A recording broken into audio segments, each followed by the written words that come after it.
Kirby and the Forgotten Land just got a second trailer, and as soon as I was done losing my mind over it,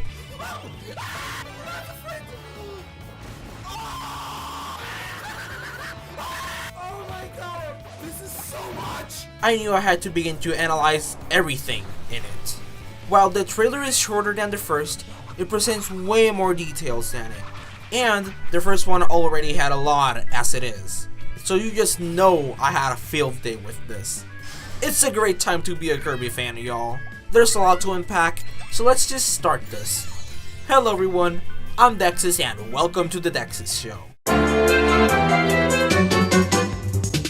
When I meant that there was a lot, I wasn't kidding. There's so much that I might have to split this into two parts. I don't want to go insane editing this. Once both parts are done, I'll upload a version with both parts together. If you don't want to miss the second part, I suggest you subscribe and hit that ring next to the subscribe button. That way you'll get the bell ability and will be notified when the next part comes out. Okay, now let's actually begin. The trailer starts off with what's clearly the intro cutscene of the game. Kirby hops onto the Warp Star and flies off to a new adventure. By the quality and hyper-realism, this cutscene seems to be outsourced to the same animation studio that animated the intro for Kirby Star Allies. While I'm not a fan of the hyper-realism in this, I'm a big fan of how beautiful Dreamland looks here.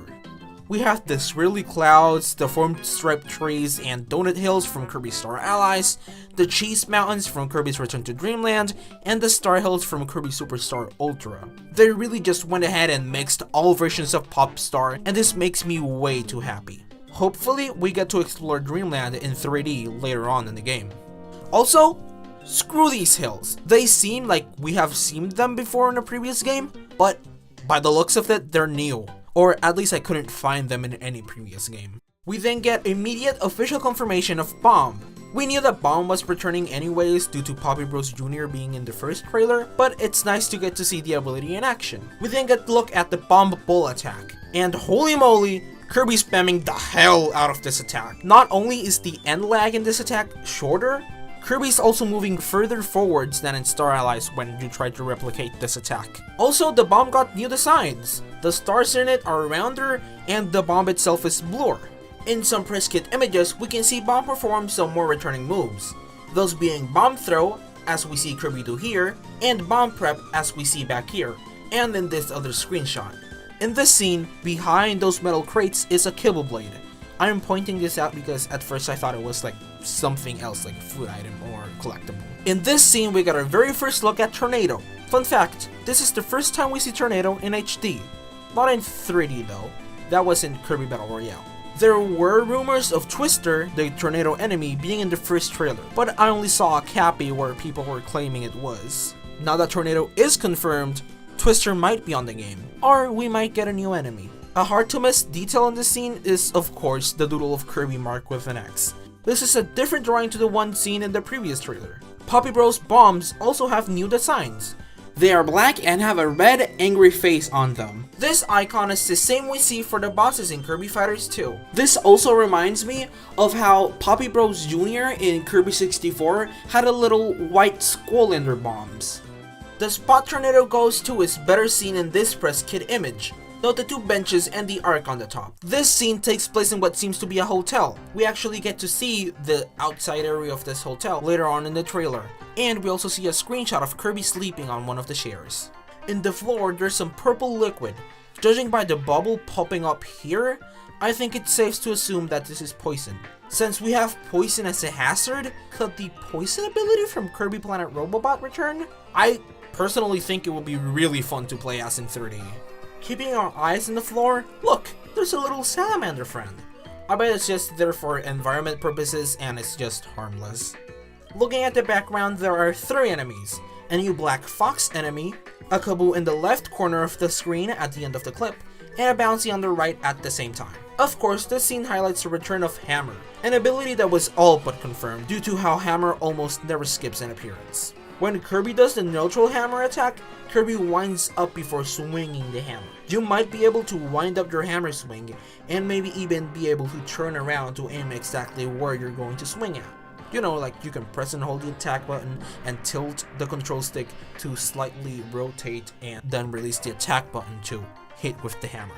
When Kirby winds up the attack, he strikes a pose similar to hammer flip. So maybe if you charge long enough, Kirby performs that move instead of the regular hammer attack. We can't really tell if Kirby was walking or running when performing this attack, so I can't tell if my multiple button theory from the previous analysis is correct. In this screenshot, we see Hammer Kirby do another attack.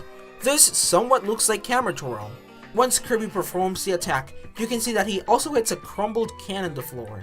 This might be a similar interaction to the one in the first trailer where Kirby kicks a rock. We actually see a similar interaction later in this trailer. I'll also point it out. In the next clip, we get to see Kirby doing the giant swing attack. And here, it's truly living up to its name. The attack really feels giant. When Kirby breaks the crates with giant swing, you can see that he picked up a food item, specifically some bananas.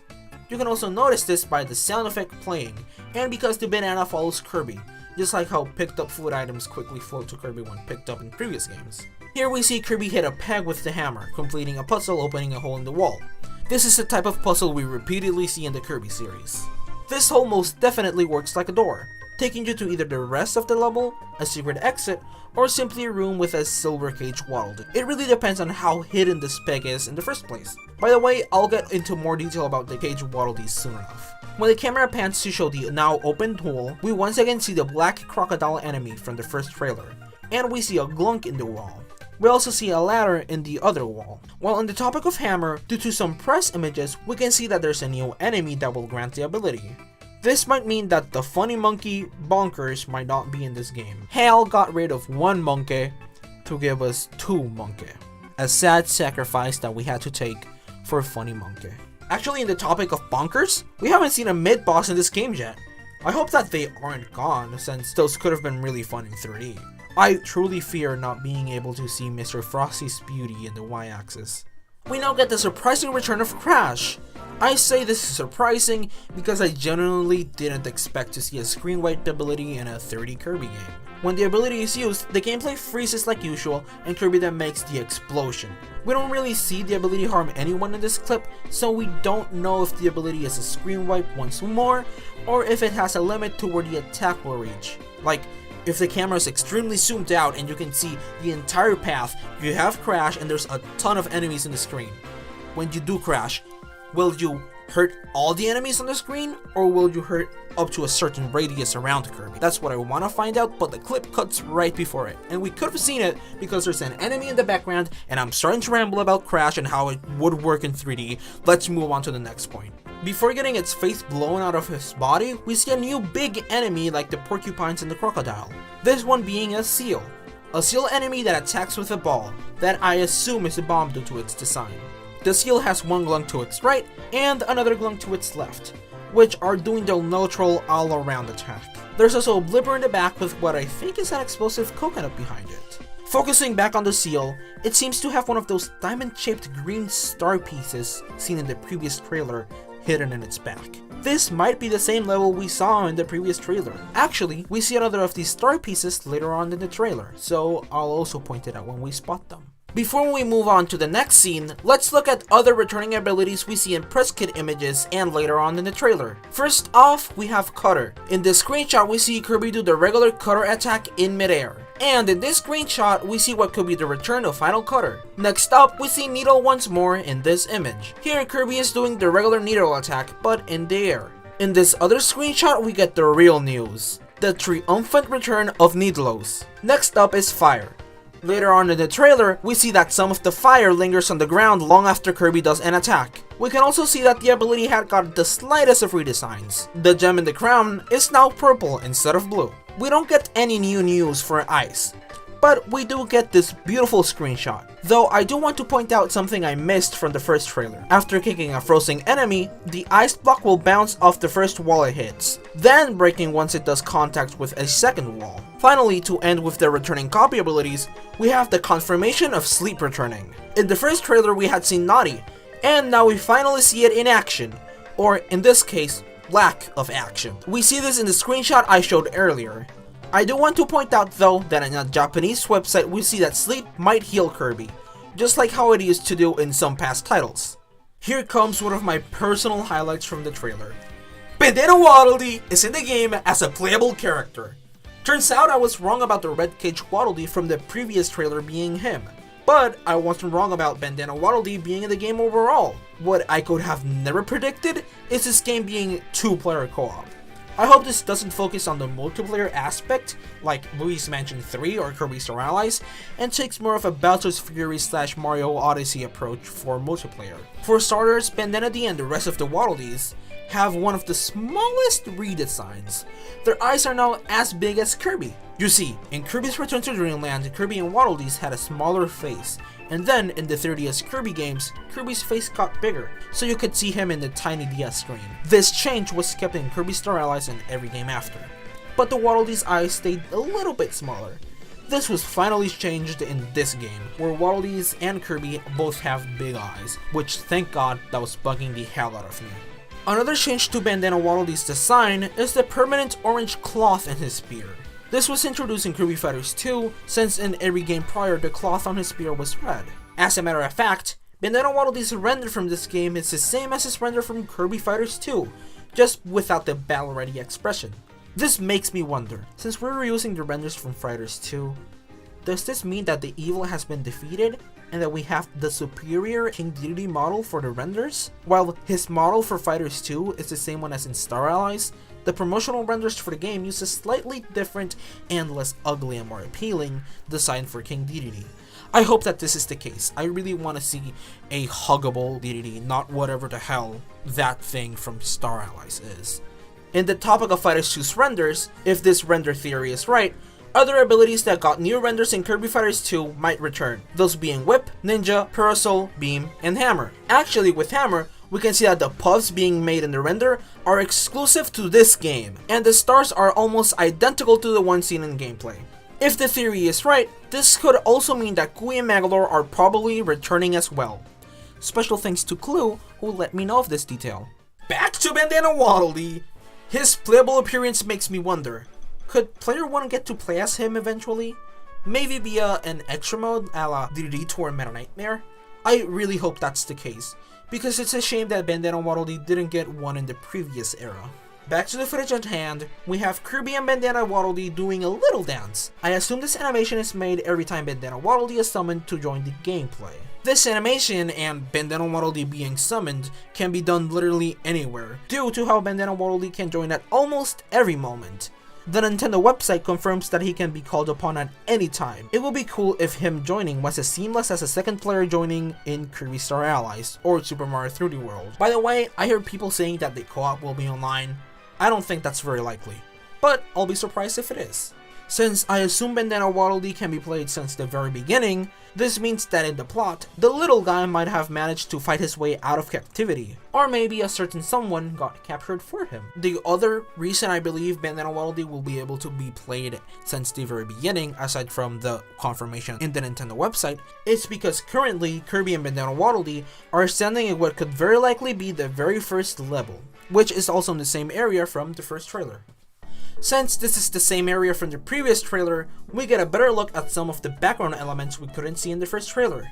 The one that mainly caught my attention was, once again, the big blue wall in the back, which thanks to press kit images, we can see that it turns out to be a blue colored commercial overhead rolling door, with a hole in its middle, from which we can see the door hides a stack of coins hidden inside. We can also see this door again in an ice level thanks to another press kit image. Originally, I thought it was a magic lock see-through wall that could be opened by collecting the 5 star pieces of the same color, but now I think it can simply be opened, or rather broken open, via bomb or some other weapon-based ability like hammer. Thanks to the press kit images, we can also see another thing I noticed in the first trailer, the blue bunny enemy.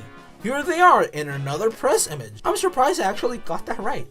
Also in the background, something I missed in the previous analysis for the first trailer, we can see a square golden gate or cage. We might need to find a key to open it. We can also see a green coin behind the tree the fox enemy is sleeping under. Alright, back to Bandana Waddle Dee. We see him running and then stopping to perform a spear throw. When he stops to throw the spear, you can see that you can once again press and hold the attack button to charge the attack. But when he throws the spear, he only throws one spear, unlike when you charge the attack in Star Allies. But that's understandable because the charge time here is extremely fast.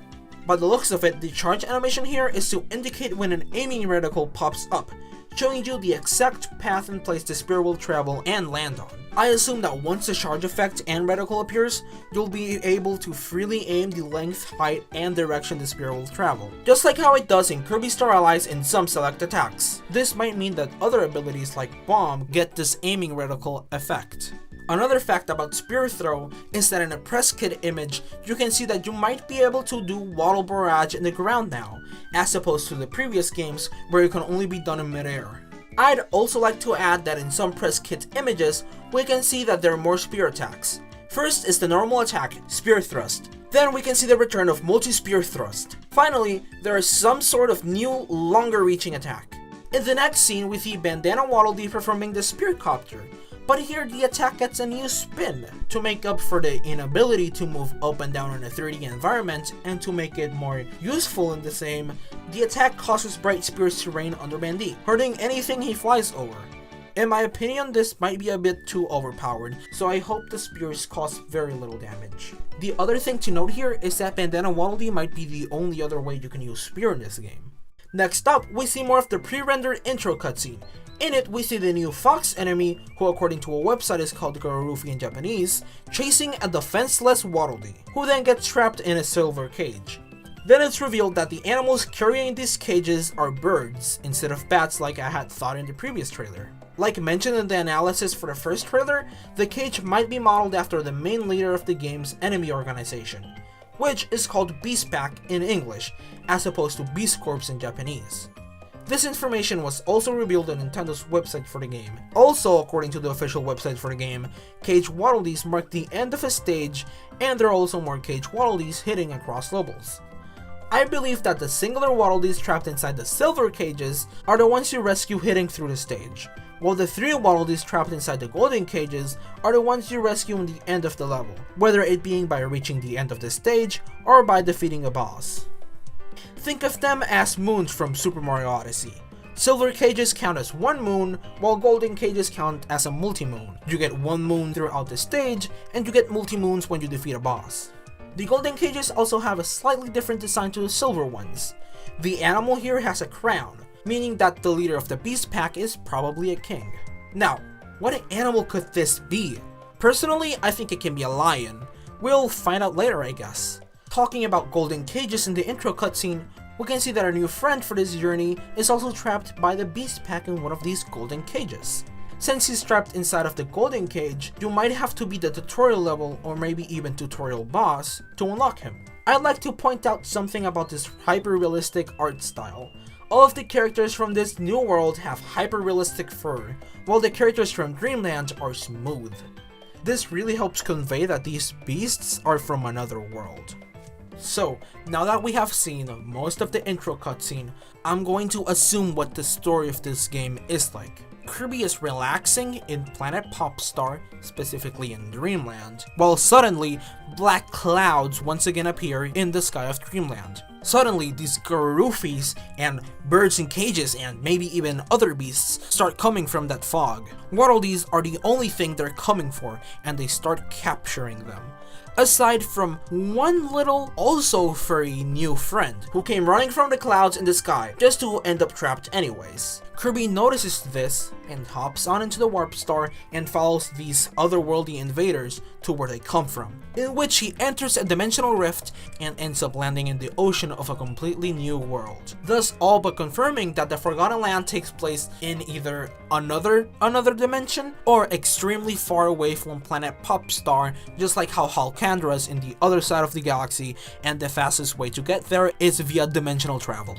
What we know for sure is that this Forgotten Land isn't in Popstar like how I had thought it was before. Anyways, in the next scene of the trailer, we see Kirby meet his new friend, presumably after rescuing him. Thanks to another press kit image, we can see the new friend introducing himself to Kirby, saying that his name is Elfilin. That was not a name I was expecting, but I love it. In the same website where we learned Garurufi's name, we also get a tiny bit of information about Elfilin. It states that he is a child met in the New World. Since this is written in first person, it says that I met. This means that Kirby is the one saying this. So, Elfilin is younger than Kirby. I really hope that we get a cute younger brother and caring big bro dynamic between the two. Also, in the same website, we learned that Elfilin is a he, so I'll keep referring to him as a he. I want to talk about Elfilin's design real quick, especially the little hole in his ear. With minimal research, you can find that with lab mice, holes are punched in their ears as identifiers. Could this mean that Elfilin was a lab rat? Since he has an identifier, this means that they are even more like him. So where are they now? This also makes me wonder, could the other bosses be animals experimented on, like the gorilla boss? Also, spoilers, in the rest of the trailer we do not see King Dedede, but there's no way that he's not gonna be in this game. So could he be a penultimate boss again like in Kirby Triple Deluxe? And since he's a penguin, meaning that he's an animal, could he have also been experimented on? By the way, since we're talking about Elfilin, I hope they aren't a twist villain. We haven't gotten a non-evil character since Ribbon in Kirby 64, and to be honest, I don't think we have to worry about them, because Elfilin doesn't have floating arms and has legs. So there's no way that they can be evil. We all know that if you have floating hands and no legs, you're evil. Or at least if you don't have legs or arms. Here we see that Kirby meets Elfilin in a destroyed town, which becomes the hub world and possibly the menu screen later on in the game. We can also see that Elfilin will join Kirby in some cutscenes, especially the in-game cutscenes. Like for example this one, which is probably the one that plays the first time Kirby reaches the end goal of the first level. I'm going to predict something. This right here, this is going to be a boss battle. Someone or something will come swooping down and snatch that golden cage of waddle-dees before Kirby gets to open it. Mark my words. Why do I think this? Because I have a theory that I presented in the first trailer's analysis, which is that every boss encounter will have an in-game cutscene before the fight. Either this is a cutscene showing you that when you get to the cage waddle-dees, you end the level, or it can be a cutscene introducing you to a boss, which in my opinion makes more sense because we keep seeing on and on new cutscenes before boss battles or with bosses in them. In the next scene, we see Kirby rescue a Waddle-Dee from a silver cage, doing the most adorable dance ever. Which, thanks to this Japanese Twitter user, kinda looks like one of the attacks King Dedede and Meta Knight do in Kirby Fighters 2. It's not really that big of a thing to notice, but I think it's a nice detail regardless. Here we learn that by just touching the cage, we rescue the Waddle-Dee. The cage just goes pop, and he's out. The Beast Pack should really work on their locks. They don't seem to be very strong. If you listen closely in the back, you can hear Elfilin make a little happy noise. He's so cute, I love him! There's nothing else to point out in this clip. Just look at them. Look at them dancing. This is adorable! And here we stop for now. As you can see, the video is as long as it is, so have this part 1 for now. Hopefully the next part is finished soon.